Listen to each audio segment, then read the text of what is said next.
Hello student, last वाले video में हम लोगों ने refraction of light through glass slab इसके बारे में स्टडी किया। उसके बाद हम लोगों ने रिफ्रैक्टिव इंडेक्स के बारे में स्टडी किया, वो क्या होता है।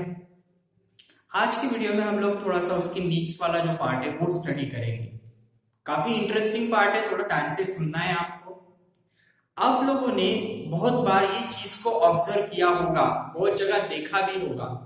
जनरली समर सीजन में क्या होता है, जब हम लोग ट्रैवलिंग करते हैं, अगर आप लोग कार से जा रहे होंगे या फिर बस से जा रहे होंगे, जब आप लोग रोड की तरफ देखते हो तो आपको दूर से ऐसा दिखता है कि रास्ते के ऊपर पानी है।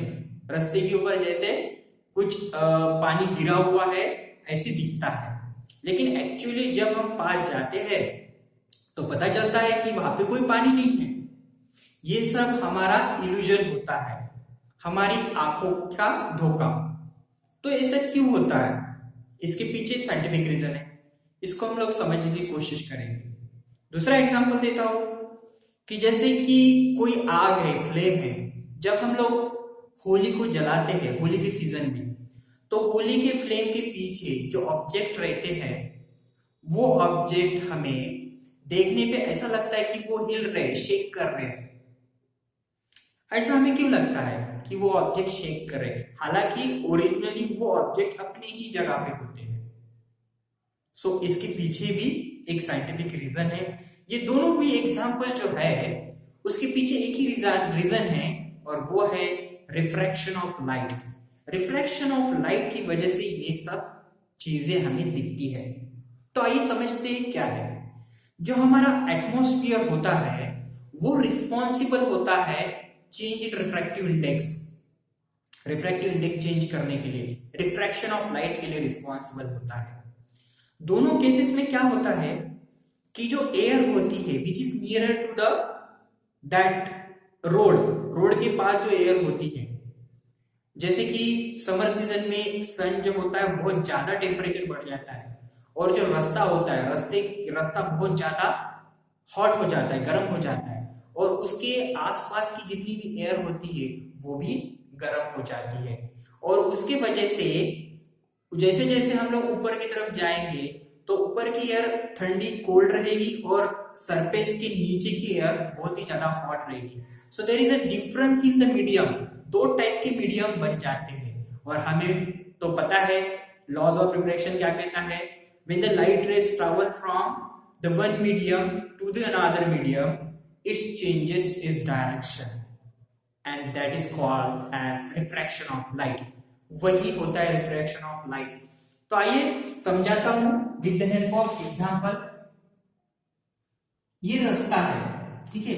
इस रास्ते के ऊपर अगर ये प्लांट है, ठीक है, ये प्लांट है, इसका इमेज हमें कभी कभी ऐसा लगता है कि वो जमीन से आ रहा है नीचे की तरफ से। एक्चुअली देखो, मैं एक डायग्राम जो ड्रॉ कर रहा हूं उसके पीछे एक कंसेप्ट है। मतलब ये लाइट रेज है, मैंने इसे ड्रॉ किया, थोड़ा सा ध्यान से देखना, काफी इंटरेस्टिंग है ये चीज।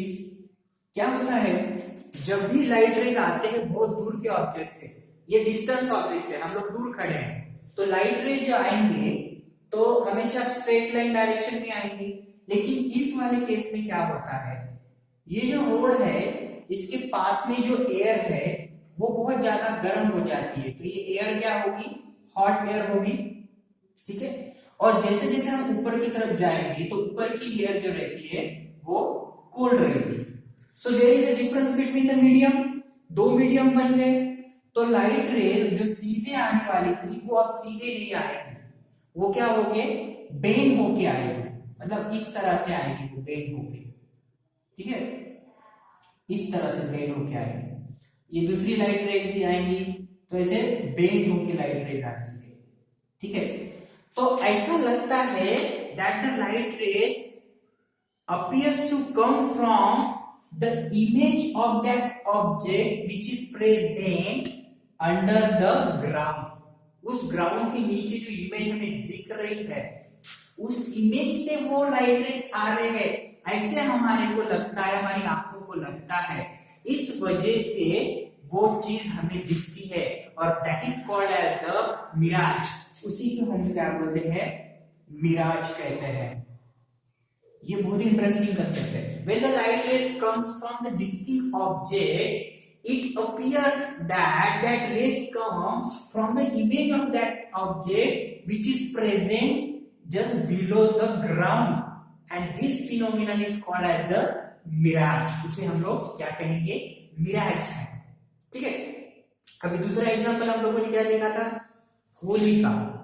जो होली का फ्लेम होता है उसके पीछे जो ऑब्जेक्ट होते हैं तो वो शेक क्यों करते हैं, तो उसके पीछे ये रीजन है साइंटिफिक कि जो फ्लेम होते हैं उसके आजू बाजू में भी जो एयर रहेंगे वो हॉट हो जाएगा और उसकी वजह से क्या हो जाएगा, that air become a rare, और ऊपर की तरफ जाएंगे तो रिफ्रैक्टिव इंडेक्स क्या हो जाएगा, इंक्रीज होती जाएगा, बढ़ता जाएगा। सो द लाइट रे which is coming from that object keep on changing its direction.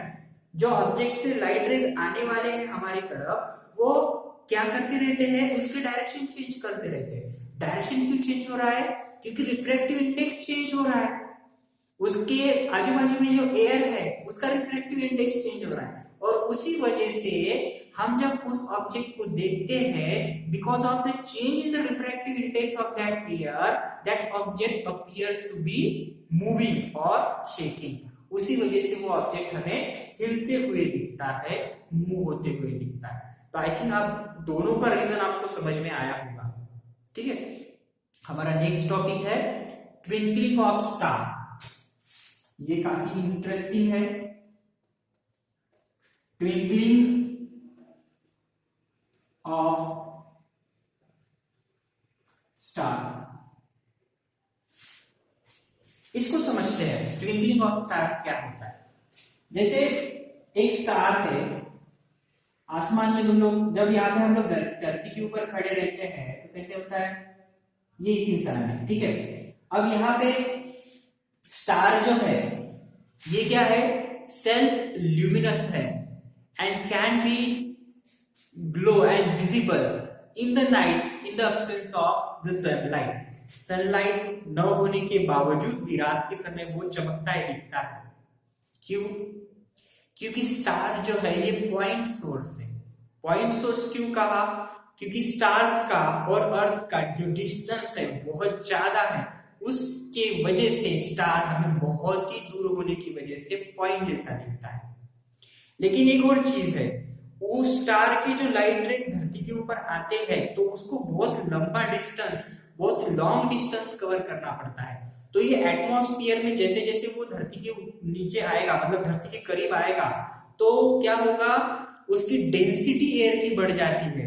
तो there is a difference between the medium, और हमें रूल पता है, when the light rays passes from the rarer medium to the denser medium, it bends toward the normal। Normal की तरफ क्या करेंगे, वो बेंड्स करेंगे। और जस्ट वही फिनोमिना स्टार के साथ होता है। स्टार की जब रेज अर्थ की तरफ आते हैं तो वो सीधे नहीं आएंगे, वो क्या होंगे, कैसे होंगे, बेंड होके आएंगे, ऐसे बेंड होके हमारे पास आते हैं। ठीक है, और उस बेंड होने की वजह से, इस रीजन की वजह से, because of the refraction of light, the apparent position of the star appears to be higher than the original one। मतलब हमें एक दूसरा स्टार दिखता है जो ओरिजिनल स्टार के ऊपर है। ये क्यों हो रहा है, क्योंकि जो लाइट रेज हमारे पास बेंड होके आए हैं तो वो एक्चुअली ऐसा लगता है कि वो एपरेंट स्टार से आए, मतलब जो हमें दिख रहा है, हालांकि वो ओरिजिनल नहीं है। ओरिजिनल तो ये नीचे वाला है। This is apparent position of star, apparent position, right, and this one is the real. अब ये बेंड होके आया है तो हमें ऐसा लगता है कि ये स्ट्रेट पाथ फॉलो किया कि जो स्टार है जो कि एपरेंट है वही ओरिजिनल स्टार है, हमारे आंखों को ऐसा लगता है। ये किस वजह से पॉसिबल हुआ, because of the refractive index की वजह से वैसे हुआ है। So therefore the apparent position of star keep on changing its position under the influence of the change in refractive index of the air. Air का refractive index भी change हो रहा है, मतलब क्या चेंज हो रहा है, एयर की पोजीशन चेंज हो रही है, एयर की डेंसिटी चेंज हो रही है, उसका टेम्परेचर चेंज हो रहा है, and because of that the position and the brightness of this apparent star keep on changing and hence star get twinkle. This is called as the twinkling of star. इसी phenomenon को हम क्या बोलेंगे, twinkling of star. ये 2 mark के लिए give reason पूछा जाता है, जो आपको इस तरह से पॉइंट वाइज लिखना पड़ेगा. So you will get the out of mark. और एक चीज है जो काफी इंटरेस्टिंग है, अब जैसे स्टार क्या होता है, चमकता है, ट्विंकलिंग करता है, तो आप ये बोल सकते हो कि सर प्लांट क्यों नहीं करता ऐसा. तो उसके पीछे भी साइंटिफिक रीजन ये है कि प्लांट जो है, सॉरी प्लांट नहीं, प्लैनेट क्यों नहीं ऐसे स्टार की तरह चमकता. तो उसके पीछे क्या रीजन है कि जो प्लैनेट है वो स्टार के कंपैरिजन में अर्थ से थोड़ा नजदीक है, और इसी वजह से क्या होगा, वो पॉइंट सोर्स से जैसा नहीं दिखेगा. स्टार पॉइंट सोर्स नहीं है, वो कलेक्शन ऑफ पॉइंट सोर्स है. ठीक है, तो उसको क्या चाहिए, लाइट चाहिए, मतलब सनलाइट जब आएगा तभी वो स्टार दिखेगा, प्लैनेट दिखेगा. तो ये प्लैनेट की जो कंडीशन होती है, सबसे पहले तो वो बहुत नजदीक है as compare to the star. दूसरी कंडीशन ये है कि वो कलेक्शन ऑफ पॉइंट सोर्स है, एक सिंगल पॉइंट सोर्स नहीं, जस्ट लाइक द स्टार. ये दोनों कंडीशन है. और साथ ही में अब आप ये बोलोगे कि सर अभी डिस्टेंस ऑब्जेक्ट से जब रेज आते हैं, लाइट रेज, तो अपना डायरेक्शन चेंज करेंगे क्योंकि रिफ्रैक्टिव इंडेक्स चेंज होता है इसकी वजह से. तो ये केस में भी होता है, मतलब the individual point source keep on changing as well as the brightness and position of that point source keep on changing under the influence of refractive index. But if you consider the average value of this, the average value of the position of that point source, right, and the average value of that, the brightness of that point source remain unchanged. जब इनकी average value ली जाती है तो ऐसा लगता है कि उनमें कोई भी चेंज नहीं हुआ है. तो यही एक रीजन है कि प्लैनेट जो है वो ट्विंकलिंग नहीं करते, हालांकि स्टार जो है वो ट्विंकलिंग करते हैं. तो ये रीजन ध्यान में आपके आया होगा. नेक्स्ट चीज है, आप लोगों को बहुत बार ये लगा होगा कि जो सनराइज होता है, मतलब सुबह सुबह जब हम लोग सन को देखते हैं सनराइज होते हुए, तो हम लोग उसको खुली आंखों से देख सकते हैं. We can see that sun with our naked eyes, खुली आंखों से देख सकते हैं. हालांकि वही सन जब 7-8 बजे हम उसको देखने की कोशिश करेंगे तो हमें वो नहीं दिखेगा, मतलब हम लोग उसको देख नहीं पाएंगे, हम लोग ब्लिंक कर जाते हैं क्योंकि सन बहुत ही ज्यादा इंटेंसिटी से दिखता है उस टाइम पे. ऐसा क्यों होता है? क्या हम लोग ये कह सकते हैं सुबह सुबह जो सन होता है वो थोड़ा कोल्ड होता है और जैसे टाइम बढ़ेगा वो थोड़ा हॉट हो जाता है? नहीं, ये उसके पीछे का रीजन नहीं है. फिर इसके पीछे का रीजन क्या है? तो आइए समझते हैं. उसके पीछे एक साइंटिफिक रीजन है कि जैसे ये अर्थ है हमारी, ठीक है, अभी अर्थ है, तो अर्थ जो है ई फॉर अर्थ, तो इसके सराउंडिंग क्या है? एटमॉस्फियर है. तो एक हॉरिजॉन होता है, हॉरिजॉन. जब सन जो रहेगा हॉरिजॉन के ऊपर आएगा तब उसे हम लोग सनराइज कहते हैं. मतलब अगर ये सन है, ये सन क्या होगा? हॉरिजॉन की जब ऊपर आएगा तब उसे हम लोग सनराइज कहेंगे. ठीक है, लेकिन एक्चुअल पोजीशन में क्या होता है कि सन जो रहता है उसकी जो रेज होते हैं वो रेज क्या होते हैं, ऐसे बेंड होके कर्व पाथ फॉलो करके धरती के ऊपर आते हैं। मतलब ये डायरेक्ट स्ट्रेट लाइन नहीं आएंगे, ये क्या करेंगे, कर्व पाथ फॉलो करके हमारे अर्थ के ऊपर आते हैं। क्यों कर्व पाथ फॉलो कर रहे हैं, क्योंकि हमारे अर्थ का जो एटमॉस्फेयर है उसकी वजह से रिफ्रैक्टिव इंडेक्स चेंज हो रहा है, और रिफ्रैक्टिव इंडेक्स चेंज होने की वजह ये जो रेज है वो हमारे अर्थ के ऊपर ऐसे कर्व पाथ फॉलो करके आते हैं। हालांकि अभी भी सन क्या है, हॉरिजॉन के नीचे है, लेकिन हमें ऐसा लगता है कि सन हॉरिजॉन के ऊपर आ गया है। That is apparent position of the sun, this is not the real sun. ये क्या है, अपरेंट पोजीशन है सन की,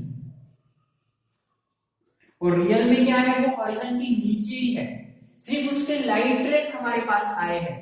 तो देखने के बाद हमें ऐसा लगता है कि ये जो सन है ये हॉरिजॉन के ऊपर आ गया है। रियल में सन हॉरिजॉन के नीचे ही है, सिर्फ उसके लाइट रेज हमारे पास आए हैं। वो लाइट रेज की वजह से हमारी आंखों को वो सन दिख रहा है। जैसे हम लोगों ने स्टार्टिंग में एग्जांपल देखा था वो कॉइन का, मतलब हम लोग कॉइन इनविजिबल हो जाता है और वाटर डालने के बाद फिर से विजिबल हो जाता है, वही फिनोमिना यहाँ पे हो रहा है। Because of the refractive index change होने की वजह से क्या होगा, लाइट रेज हमारे अर्थ के ऊपर बेंड और कर्व पाथ में आते हैं, तो हमें अपरेंट पोजीशन ऑफ सन दिखती है। इसीलिए सुबह सुबह हम लोग सन को देख सकते हैं, क्योंकि ओरिजिनली सन हॉरिजॉन के अभी भी नीचे है। यही फिनोमिना जब सनसेट होता है, सन पूरी तरह से हॉरिजॉन के नीचे चला जाता है, उसके बावजूद भी हम सन को देख पाते हैं, क्योंकि उस टाइम भी वो जो सन रेज आते हैं वो बेंड होके हमारे अर्थ के ऊपर आते हैं। इसलिए सनराइज के वक्त और सनसेट के वक्त दोनों वक्त हम लोग सन को देख सकते हैं। तो इनके पीछे रिफ्रैक्शन ऑफ लाइट ये फिनोमिना वर्कआउट होता है। तो स्टूडेंट, आज हम लोगों ने समझा है कि रिफ्रैक्शन ऑफ लाइट क्या होता है, स्टार ट्विंकलिंग ऑफ स्टार क्या होता है, उसी के साथ ये प्लैनेट जो होते हैं वो ट्विंकल क्यों नहीं करते हैं, सनराइज सनसेट के वक्त सन हम क्यों देख सकते हैं, ये सब चीजें हम लोगों ने विद साइंटिफिक रीजन समझा है, इसके बारे में नॉलेज लिया है।